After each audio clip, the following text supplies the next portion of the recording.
23واں پارہ سورہ صاد آیت نمبر 8۔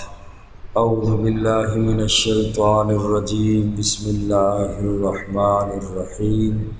اانزل علیہ الذکر، کیا نازل کی گئی اس پر نصیحت کی بات، من بیننا، ہمارے درمیان میں، یا ہم سب کو چھوڑ کر، بل ہم فی شک من ذکری، بلکہ یہ لوگ میری نصیحت کے بارے میں شک میں ہیں، بل لما یذوقوا عذاب، بلکہ ابھی تک نہیں چکھا انہوں نے میرا عذاب۔ اس سے پہلی آیات مبارکہ میں اللہ نے مشرکین کا رد فرمایا جب نبی کریم صلی اللہ علیہ وسلم نے توحید کی دعوت دی تو یہ لوگ تعجب کرنے لگے، مشرکین مکہ، کہ کیا بہت سارے خداؤں کو چھوڑ کر ہم ایک خدا کی پوجا کریں؟ ان ھذا لشیء عجاب، یہ تو بڑی عجیب بات ہے۔ لوگ کہنے لگے ہم نبی کی بات نہیں مانتے، یہ کیا ہوا؟ ہمارے آباء و اجداد تو 360 کی پوجا کرتے تھے، ہم بھی انہی کی پوجا کریں گے، نبی کی بات ہم نہیں مانتے۔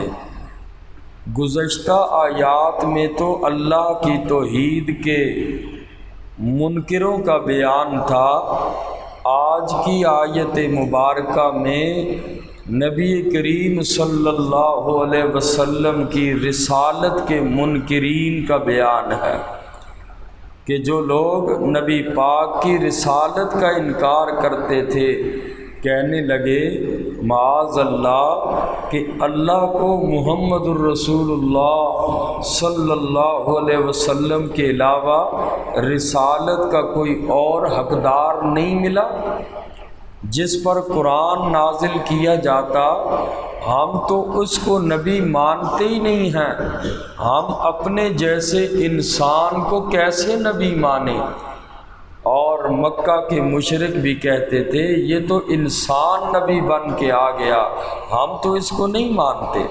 اور ان کے پاس کوئی خزانہ نہیں، کوئی اور چیز نہیں ہے کہ ہم ان کو مانیں، بلکہ مکے کے اندر بڑے بڑے سردار تھے جن کے پاس پیسہ تھا، اللہ نے ان کو نبی نہیں بنایا، اس کو نبی کیوں بنا لیا؟ ہم تو اس کو نبی نہیں مانتے۔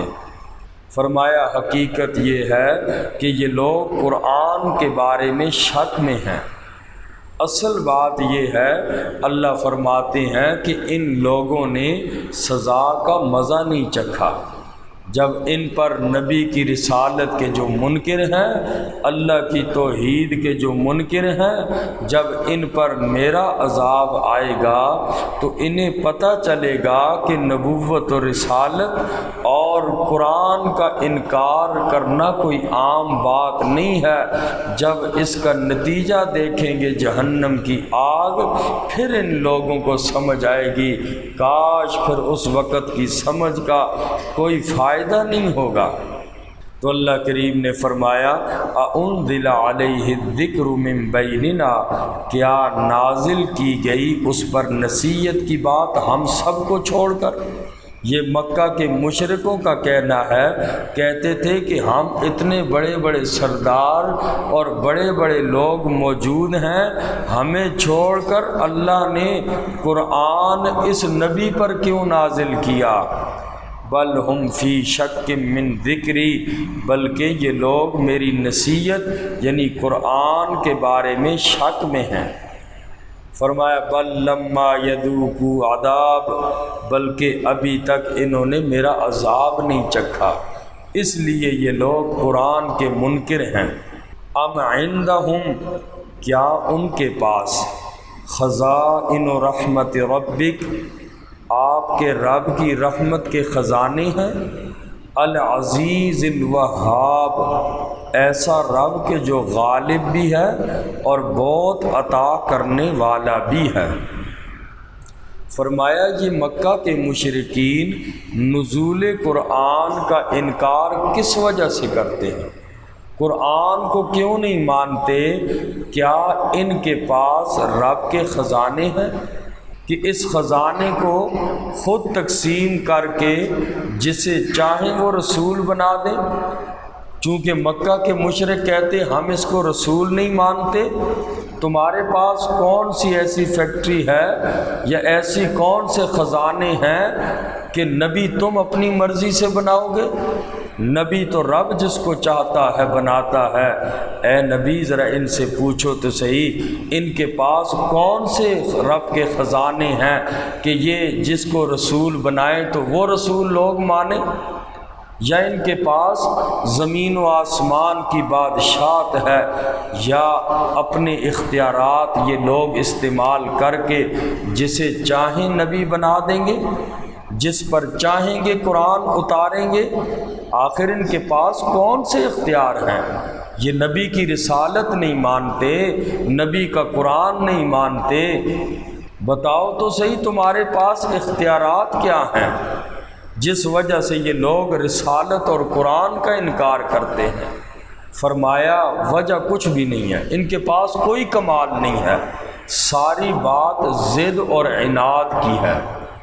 یہ لوگ نبی پاک کی رسالت اور قرآن کے منکر ہیں، یہ ان کی ضد، عناد اور تعصب کی وجہ سے ہے، وگرنہ ان کے پاس کوئی اختیار نہیں ہے۔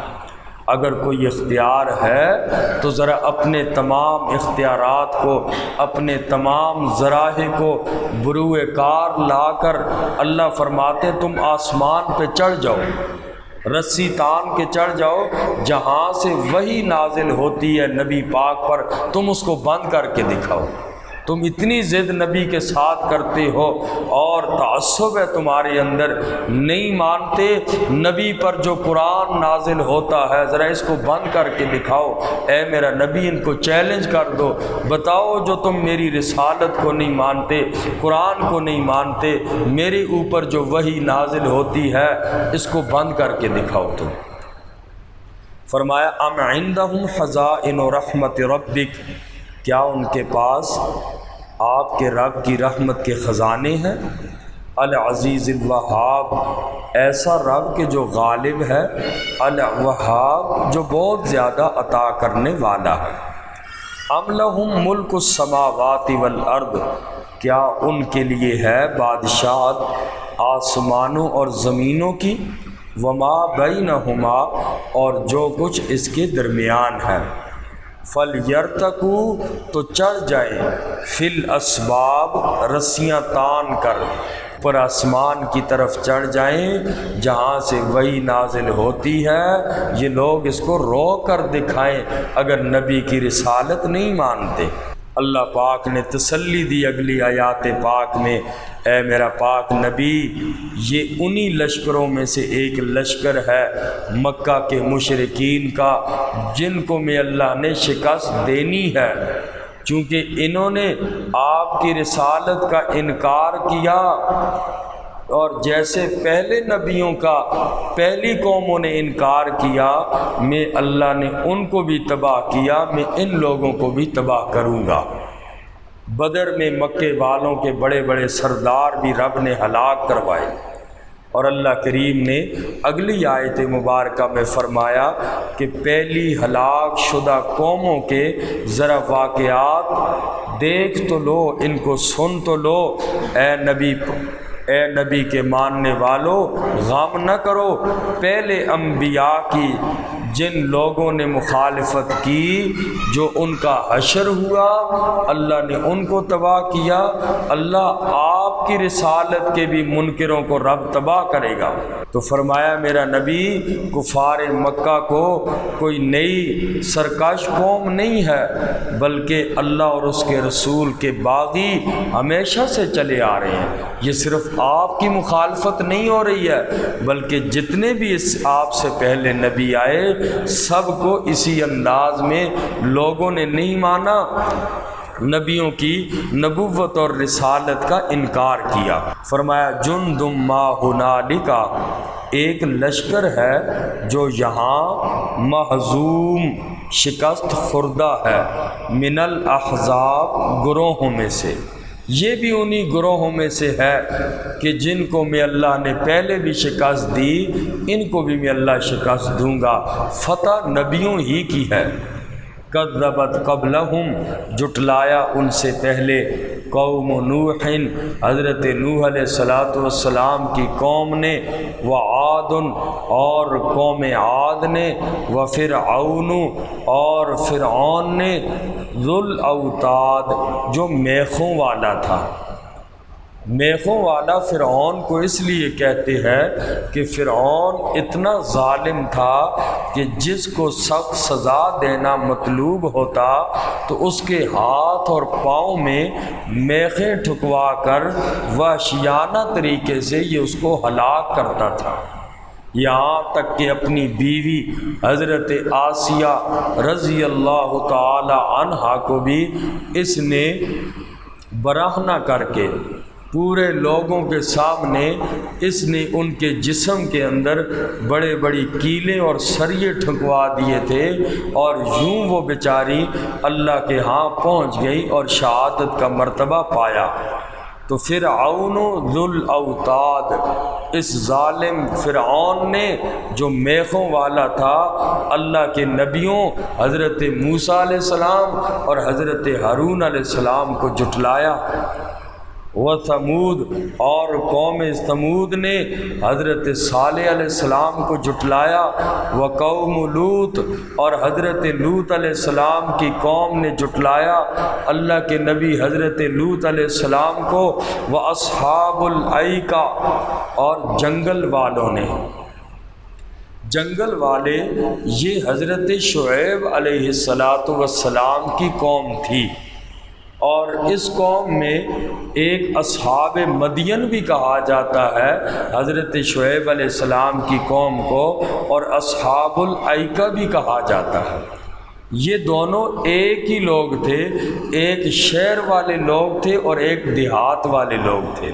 اصحاب مدین شہر والے لوگ اور اصحاب الایکہ جنگل اور دیہات والے لوگ، اور یہ حضرت شعیب علیہ السلام کی قوم تھی۔